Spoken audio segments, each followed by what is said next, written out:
Assalamualaikum warahmatullahi wabarakatuh.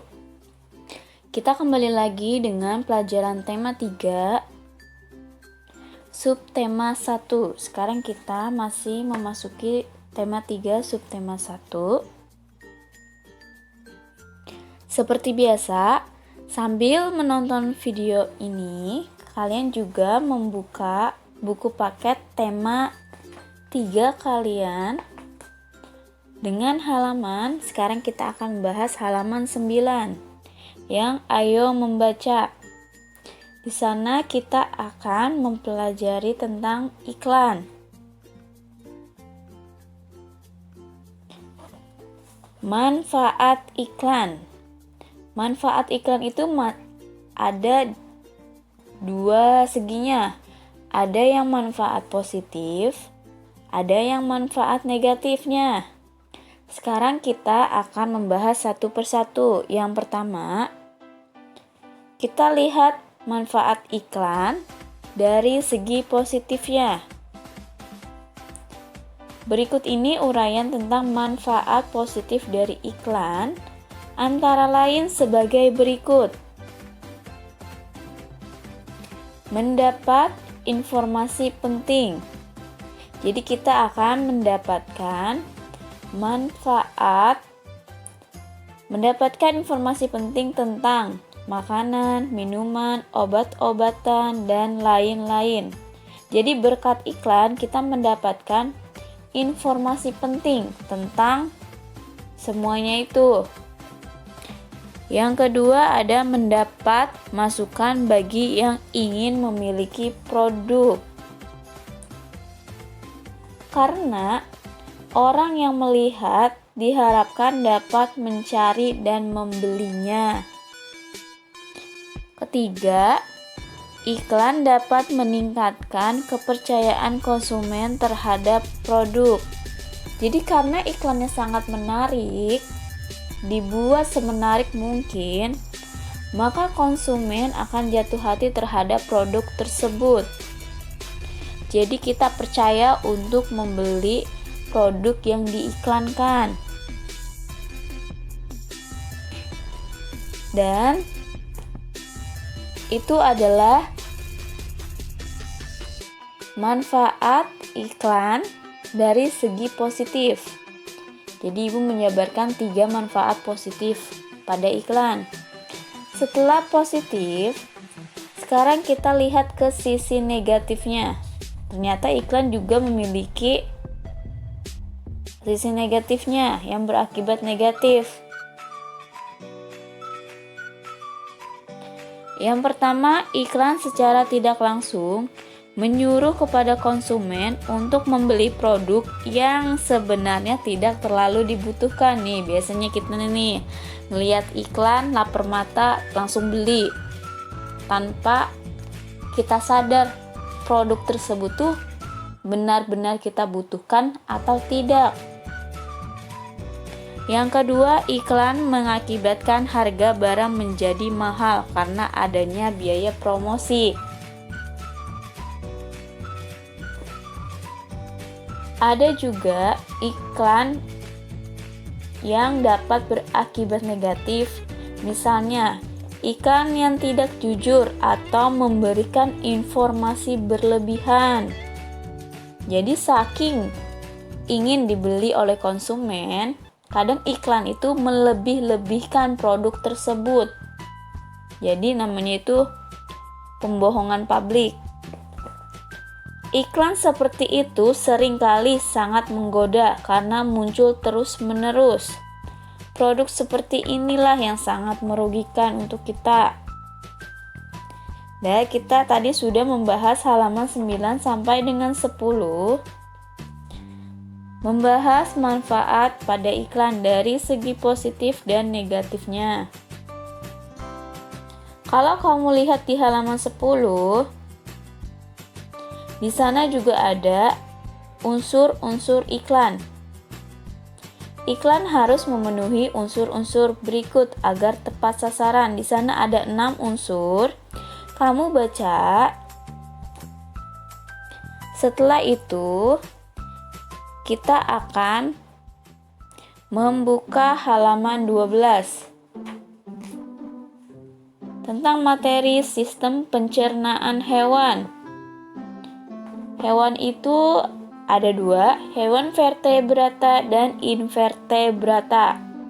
Sekarang kita bahas yang pertama, sistem pencernaan hewan vertebrata. Vertebrata itu kan ada 5, mamalia, aves, reptil, amfibi, dan ikan. Yang pertama kita bahas sistem pencernaan mamalia.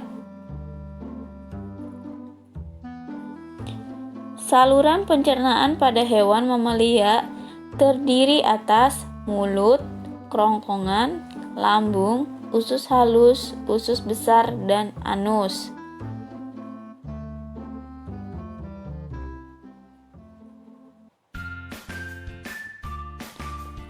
Sistem pencernaan mamalia pada umumnya dengan hewan pemamah biak berbeda. Perbedaannya berada pada fungsi gigi dan lambung.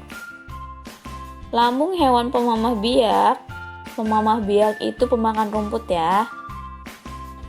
Seperti sapi terbagi atas 4 bagian, yaitu perut besar atau rumen, ini seperti di gambar.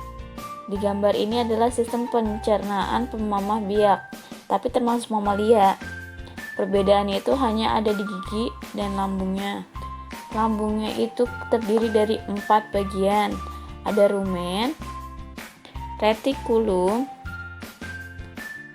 omasum, dan abomasum.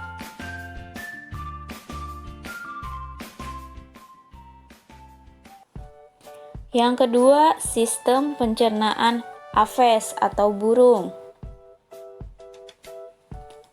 Saluran pencernaan burung terdiri atas mulut, kerongkongan, tembolok, lambung kelenjar, lambung pengunyah atau empedal, usus halus, usus besar, rektum, dan kloaka.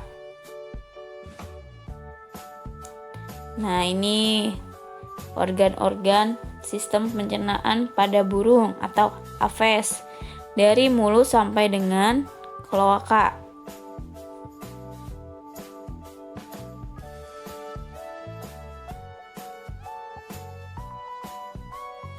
Yang ketiga ada sistem pencernaan reptil. Ibu mengambil reptilnya buaya ya, karena buaya itu termasuk dengan reptil. Alat-alat pencernaan pada reptil meliputi mulut, kerongkongan, lambung, dan kloaka. Reptil juga mempunyai kelenjar pencernaan.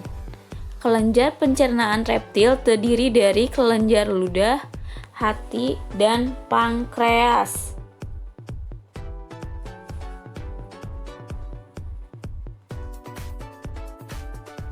4. Ada sistem pencernaan amfibi.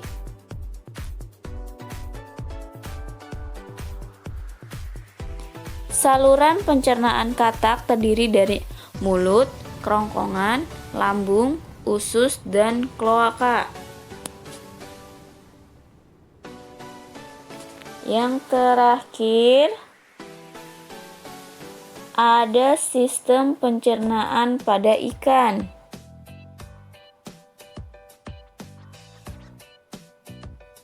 Sistem pencernaan ikan terdiri atas mulut, kerongkongan, lambung, usus, dan anus.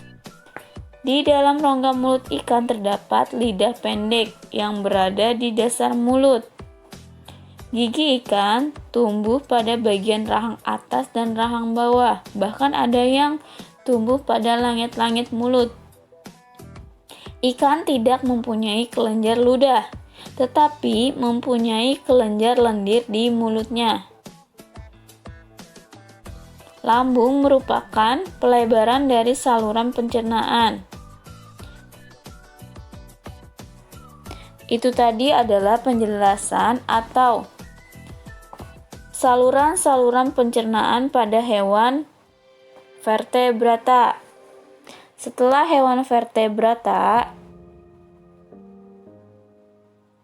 sekarang kita ke sistem pencernaan hewan invertebrata yang tidak mempunyai tulang belakang. Sistem pencernaan serangga terdiri atas mulut, kerongkongan, tembolok, empedal, lambung, usus, dan anus.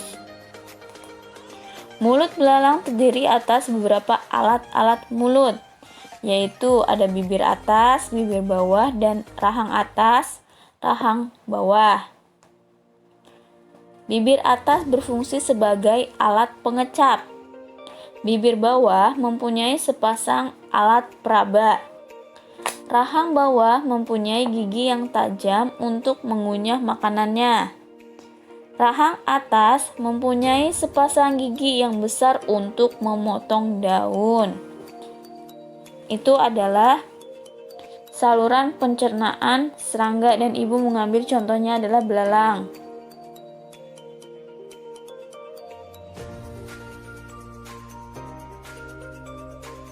Sistem pencernaan cacing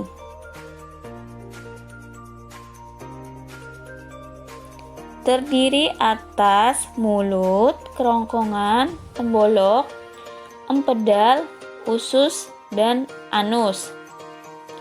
Makanan cacing tanah itu berupa humus. Di sekitar kerongkongan terdapat 3 pasang kelenjar kapur yang menghasilkan zat kapur guna menetralkan sifat asam pada makanannya.